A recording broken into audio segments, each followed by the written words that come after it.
The scene opens with a hospital room. The camera pans over to an elderly man lying in bed, frail and weak. His face is wrinkled, his body fragile. He looks small and helpless, a stark contrast to the stubborn, racist man he once was. The room is quiet, and you can feel the loneliness in the air. The old man is clearly in need of help, but the irony of it is glaring. No one is willing to help him. His reputation as a racist has made him a pariah. The nurses avoid his room, and the doctors only visit when absolutely necessary. He's been abandoned, both physically and emotionally, by the people around him. When the world turned its back on him, one man still chose to care. A shift in the scene. We see the black man enter the room. He's calm, composed, and shows no hesitation. He walks over to the old man's bedside, looking at him with a mix of empathy and quiet determination. The old man, who has spent a lifetime spitting out racist comments and living in ignorance, looks up in disbelief. He's shocked. He didn't expect anyone to help him, especially not someone of a different race. The black man doesn't say anything at first. He simply begins adjusting the old man's blanket, making sure he's comfortable. His actions are gentle and deliberate, showing a level of care that is both unexpected and moving. And what happened next shocked everyone. This opening sets the stage for the transformation we're about to witness. The audience is left wondering, why is this man helping someone who has spent a lifetime being racist? What will happen next? The hook is designed to leave them wanting to know more, creating an instant emotional connection to the story. The camera shifts to a close-up of the old man's face. His eyes are cold and hardened, a reflection of a life filled with regret and bitterness. His skin is pale, and his hands tremble slightly, a reminder of his frailty.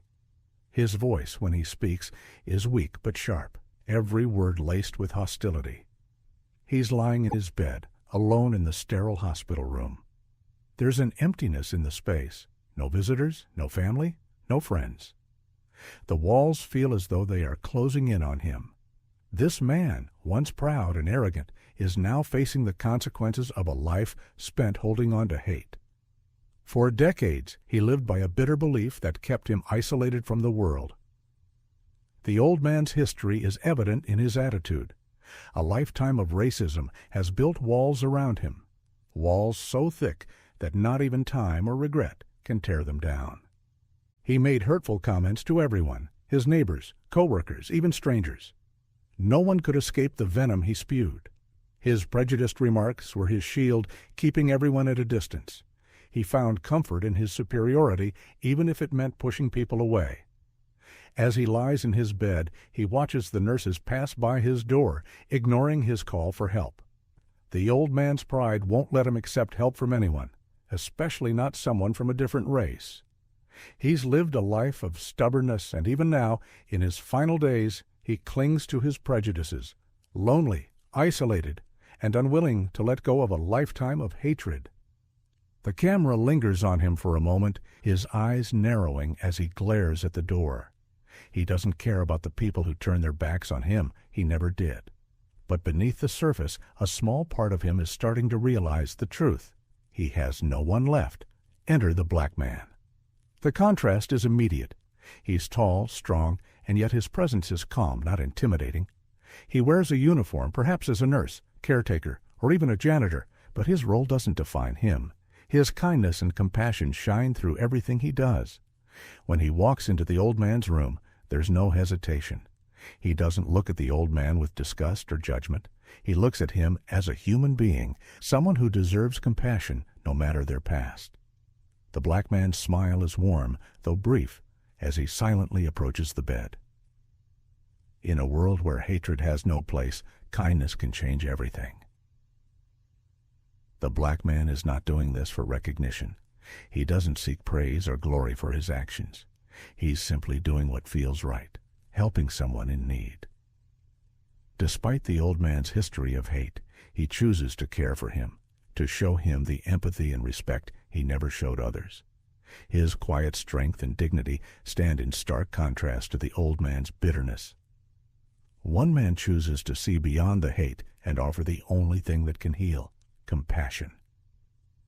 As he takes a seat next to the old man's bed, he begins adjusting the old man's blankets, making him comfortable. The black man speaks softly, asking if there's anything the old man needs. His actions are simple, but filled with an undeniable kindness. The old man lies in bed, his eyes narrow as he sees the black man approach him again. The bitterness in his heart is obvious, and it's clear he doesn't want to be helped by someone who doesn't look like him. "What do you think you're doing? I don't need help from people like you." The black man pauses for a moment, but instead of responding with anger or raising his voice, he simply nods. He's heard it all before. Racism isn't new to him. With quiet dignity, he continues to adjust the old man's pillow, ignoring the comment.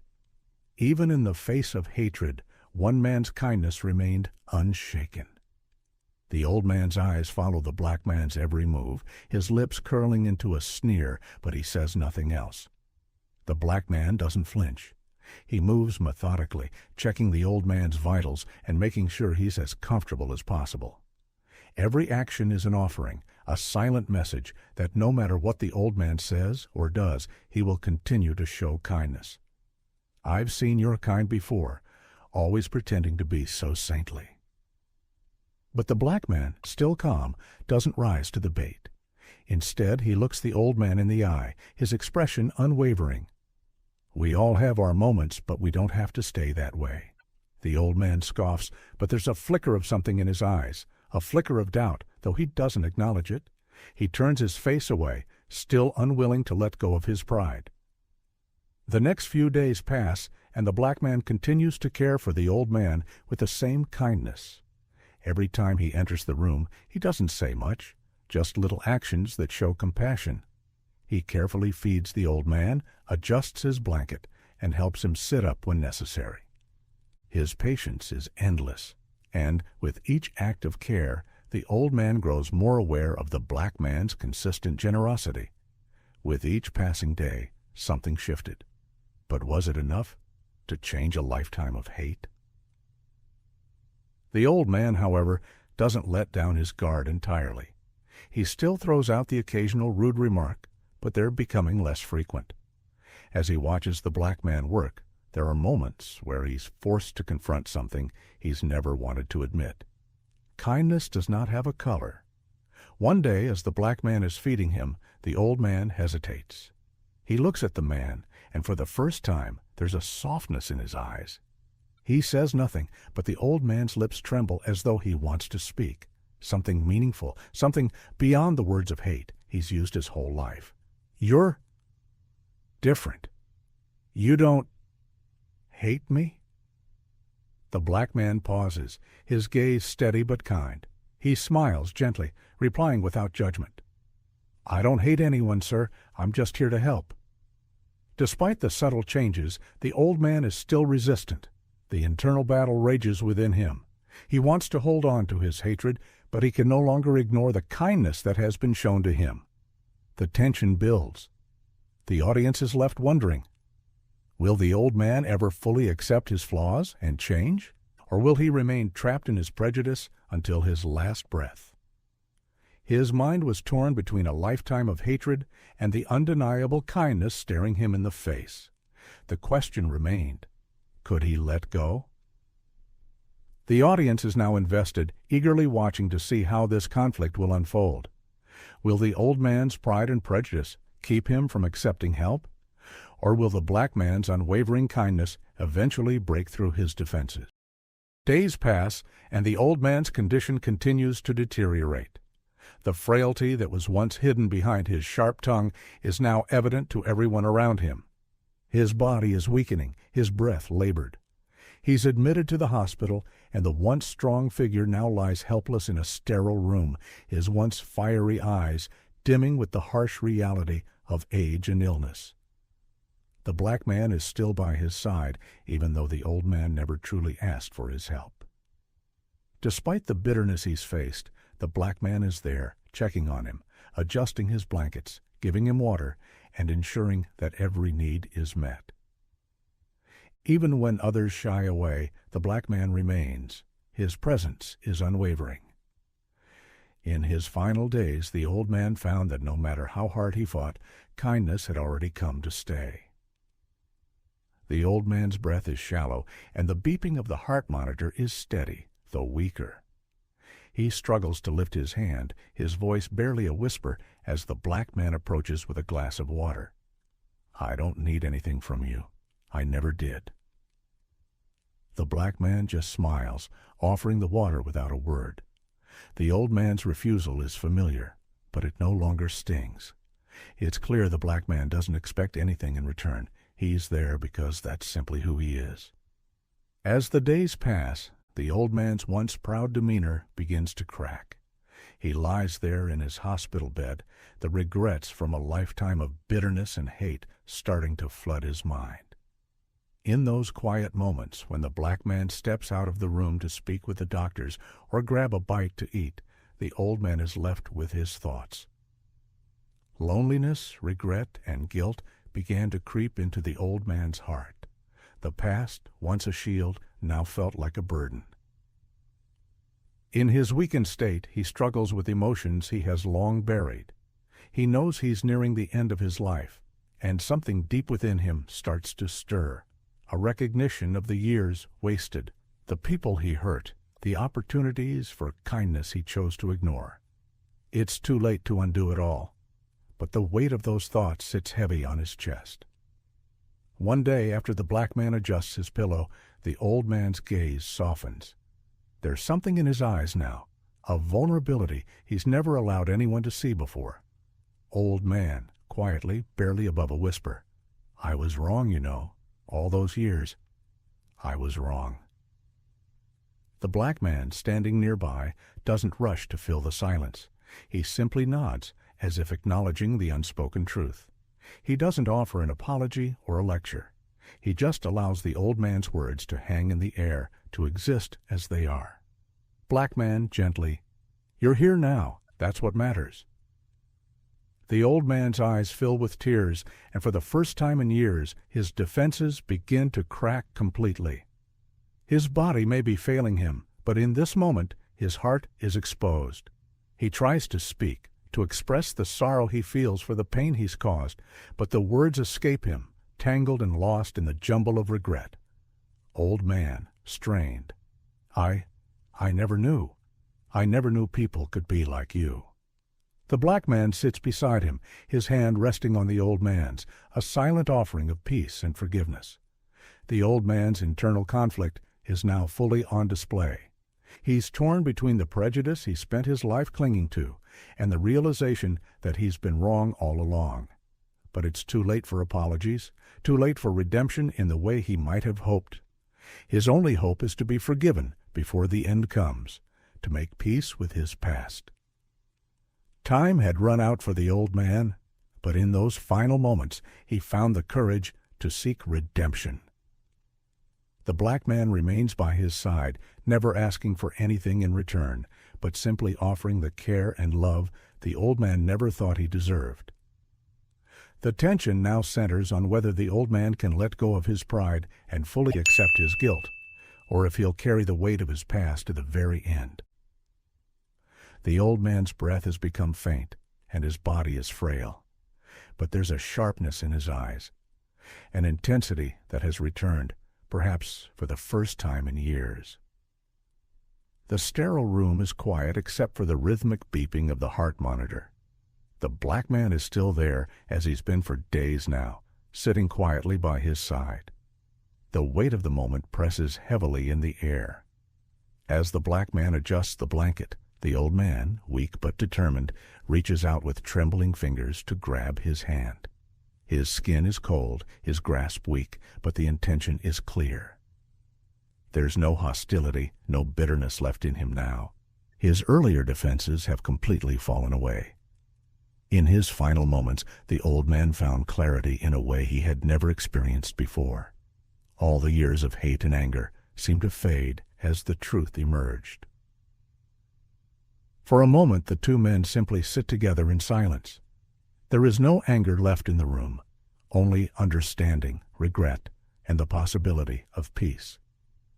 The old man's gaze meets the black man's, and though the words are difficult, there's a sincere look in his eyes. The weight of a lifetime of mistakes is too much for him to carry any longer. I never thought I'd say this, but I was wrong. All of it. Everything. The black man doesn't respond immediately. He doesn't need to say anything. His presence is enough. The old man continues, his voice cracking, the apology coming slowly, as if the words have been trapped inside him for far too long. Old man with deep regret. I used to believe all that nonsense about people being different, about race. But it was all lies. I hurt so many people, and you didn't deserve any of it. The black man's eyes glisten with a mixture of sadness and understanding. He sits still, his hand resting gently on the old man's. There's no anger or judgment in him. He simply listens, allowing the old man to speak his truth. This is the pivotal moment, the climax of the story. The old man's heart, once hardened by years of hatred, is finally softened by the truth. He realizes the depth of the damage he has done, not just to those around him, but to his own soul. His apology is not just for the black man, but for the countless others he has wronged throughout his life. Old man struggling to speak with emotion. I'm sorry, I never understood. I never understood that we're all the same. And I never knew how much pain I caused until now. You gave me kindness when I didn't deserve it, and that means more than anything. The black man simply nods, his expression calm, but filled with emotion. He doesn't respond with words because there's nothing left to say. The old man's apology, in these final moments, is everything the black man needed to hear, even if it's too late to change the past. At the end of his life, the old man found the one thing he had spent so many years avoiding: humanity. With a final labored breath, the old man squeezes the black man's hand, his eyes softening in peace. His apology is not just words, it is a moment of profound growth, a realization that, despite everything, he can still change, even at the very end of his life. As the old man slips into unconsciousness, the black man stays by his side, his face serene. He knows that in this moment, the old man has found the redemption he needed. The black man's response. The old man takes his final breath, his body still, his face at peace. The room is filled with a quiet stillness that reflects the gravity of the moment. The black man, sitting by his side, looks down at him with a calm expression. There is no bitterness, no anger, only a profound sense of understanding and peace. As the heart monitor flatlines, the black man gently removes his hand from the old man's. There's a brief moment of silence as he looks down at the man who had once been a source of pain and hatred, now gone.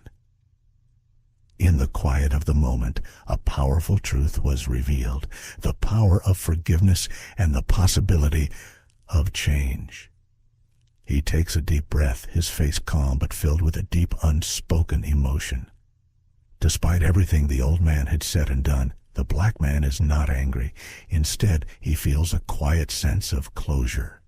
He knows that the old man, in his last moments, was able to reflect on his life, regret his actions, and make peace with himself. The black man's forgiveness is not just a response to the apology, it's a testament to the strength of his character. He has endured so much in his life, but his compassion has never wavered.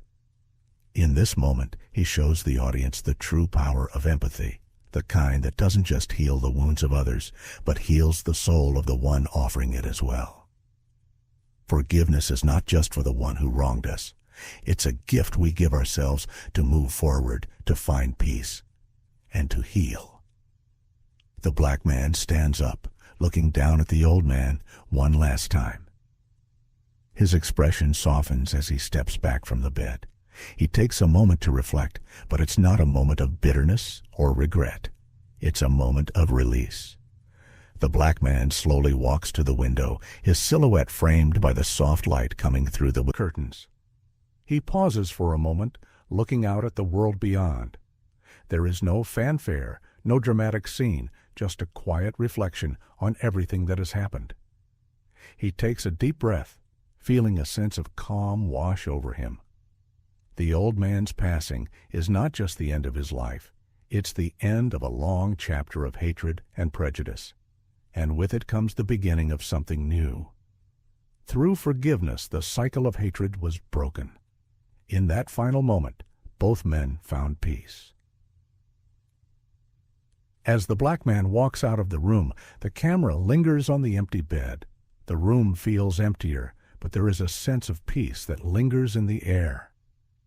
The story ends with a message of hope, a reminder that it's never too late to change, and that even the most hardened hearts can be softened by compassion. The black man's quiet strength and forgiveness leave the audience with a lasting sense of peace and inspiration.